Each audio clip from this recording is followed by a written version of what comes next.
Приветствую, друзья! На сегодняшнем занятии у нас речь пойдет о функции SUMYESLI. Мы рассмотрим ее на примере тестов для устройства на работу. Я подготовил два теста. В первом тесте мы будем решать через простую SUMYESLI. Далее мы будем решать через SUMYESLI множественное с спецсимволами и специальными критериями для поиска. Итак, первая задача, которую нам необходимо решить, мы имеем две таблицы. Таблица 1 это у нас синяя таблица. Таблица 2 это зеленая. Нам необходимо из синей таблицы подтянуть в сумму для реализации значения по сумме из каждого города. Для этого мы напишем функцию равно SUMYESLI. Далее у нас указывается диапазон. Если вы начинающий, можно через fx зайти и выбрать диапазон. То есть диапазон у нас какой будет? Диапазон с условия C9, Ctrl-Shift вниз, нажимаем F4, закрепляем диапазон. То есть это диапазон с условием. Критерий для подсчета это сумма по Москве. И соответственно диапазон суммирования мы также выделяем ячейку и выделяем диапазон для реализации. Окей, не забываем его закрепить, нажимаем F4.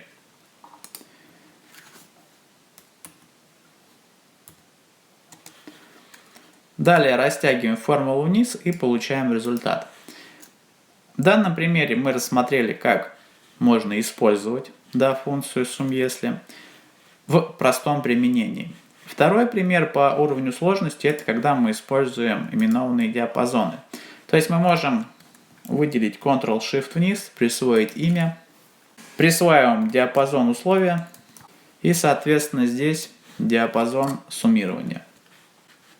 И тут мы можем поменять, соответственно, нажав F3 диапазон условия и здесь, нажав F3 диапазон суммирования. Обратите внимание, что когда я создавал имена, их нельзя создавать с цифры, начиная. Далее за место пробела я использовал нижнюю черту. Да, в принципе, программа Excel автоматически делает это сама. То есть первый вариант использования SUMYESLI был с простыми диапазонами, второй с диапазонами, которыми мы проименовали вручную. И третий, соответственно, мы можем использовать с диапазонами, которые программа Excel автоматически проименует сама. Для этого мы выделяем данные через Ctrl-A, заходим в формулы, выбираем диспетчер имен, создать из выделенного и выбираем в строке выше. То есть все имена будут браться из строки выше. Окей. Теперь копируем формулу отсюда и начинаем менять диапазоны. Нажимаем F3, выбираем диапазон с критерием это название города. Диапазон с условием для суммирования это у нас реализация. И нажимаем Enter. То есть при проверке теста первым, вторым и третьим способом человек, проверяющий, сразу может определить ваш уровень знаний программы. То есть третий это максимальный, второй это плюс-минус, и первый это самый начинающий. Здесь как бы можно подумать, что вручную было выполнено выделение, не Ctrl-Shift вниз, как мы с вами делали, а просто руками. Итак, ставшая традиционной лайк-рубрика. Сейчас вам необходимо поставить под это видео палец вверх и написать один комментарий. То есть здесь что можно использовать? Какие слова? SUMYESLI, SUMYESLI множественное в Excel, SUMYESLI MN и Excel SUMYESLI MN. Я буду вам очень признателен. Спасибо большое. Погнали дальше. Следующий пример, который мы с вами рассмотрим, это использование функции SUMYESLI множественное. Так как мы знаем, как присваивать имя диапазоном, мы сразу ему присваиваем. Заходим в формулу, диспетчер имен, создать из выделенного и выбираем в строке выше. Окей. Обратите внимание, что таблицы у нас разные. Да, если у нас будут два одинаковых значения, они или задублируются, или просто-напросто непонятно будет где какой. Теперь нам необходимо посчитать сумму продаж за январь. Обратите внимание, что диапазон дат у нас с января по июнь. То есть январь это самая маленькая дата. Для этого мы пишем равно функцию SUMYESLI множественная. Здесь у нас немного другой порядок. диапазонов.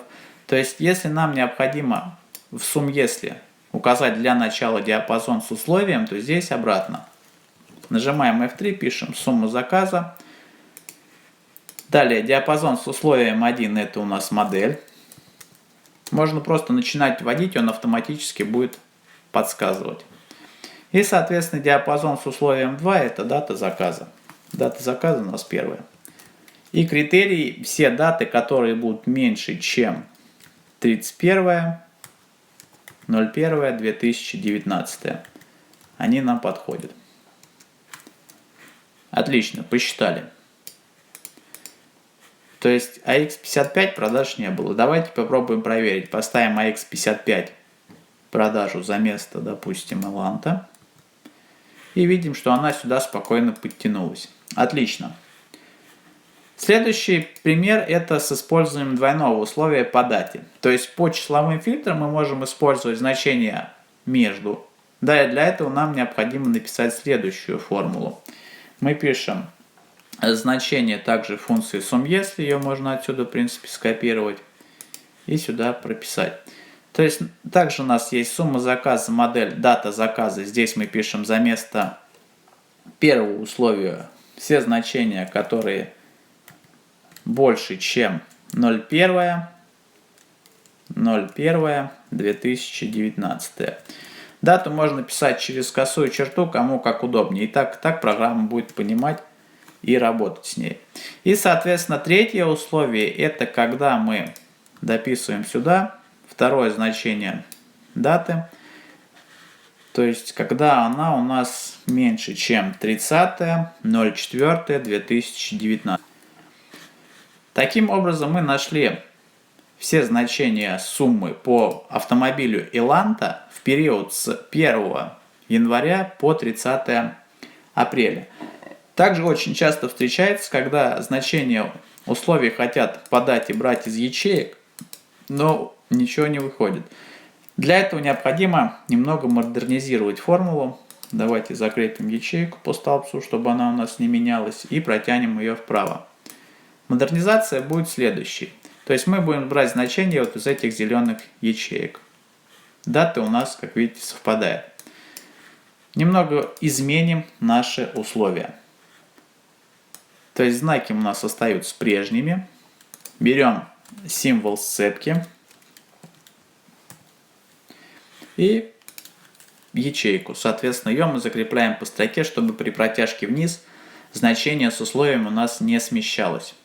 И то же самое делаем со вторым условием. Прописываем знак сцепки и берем условие из ячейки D8. Также закрепляем ее по строке, чтобы при протяжке вниз значения у нас не менялись. Протягиваем вниз и видим результат. Теперь давайте попробуем сделать следующее. Изменим, допустим, год на 2020. И получается, теперь у нас общая сумма будет. Видим. То есть сюда можно назначить выпадающие списки, да, и использовать их для удобства использования. Переходим дальше. Задача 2.2 это использование спецсимволов. Спецсимвол, напомню, это у нас звездочка и вопросительный знак. Обратите внимание, что когда мы используем спецсимволы, звездочка обозначает n-ное количество знаков, а вопросительный знак обозначает один знак. Теперь давайте посмотрим на практике, как это можно сделать. Для начала напишем функцию сумм если по данным автомобилям, для того, чтобы можно было выполнить проверку. Укажем диапазон с условием для сумм если, это у нас модель. Далее укажем критерий генезис. И, соответственно, диапазон суммирования это сумма заказа. Окей. Растягиваем вниз и получаем значение. Теперь напишем условие, если данная ячейка плюс ячейка вторая равна вот этой, значит у нас будет истина. Сейчас значение ячейки пусто, поэтому у нас здесь ложь. Так, первое, нам необходимо написать генезис и генезис купе. Для того, чтобы написать генезис и генезис купе, и функция нас это понимала, нам достаточно написать генезис со звездочкой. То есть звездочка обозначает n-ное количество символов после запятой. Пишем сумм если, дальше генезис купе. И генезис это диапазон условий, это модель. Далее само условие в двойных кавычках мы пишем, это генезис. Таким образом у нас будет подсчитываться сумма по генезису с приставкой или без. И указываем диапазон суммирования, это сумма заказа, нажимаем Enter. Как мы видим, у нас получилась истина. Отлично. Идем дальше. Второй пример это с использованием AX35 и AX55. Для обращения к таким данным нам достаточно писать AX или просто I с 3 вопросительными знаками или AX с 2 вопросительными знаками. То есть меняем, ставим I и 3 вопросительных знака. Enter. Как мы видим, результат также сошелся, потому что функция нашла I с 3 знаками после критерия. Следующий пример это когда мы используем I20 и I30 FL.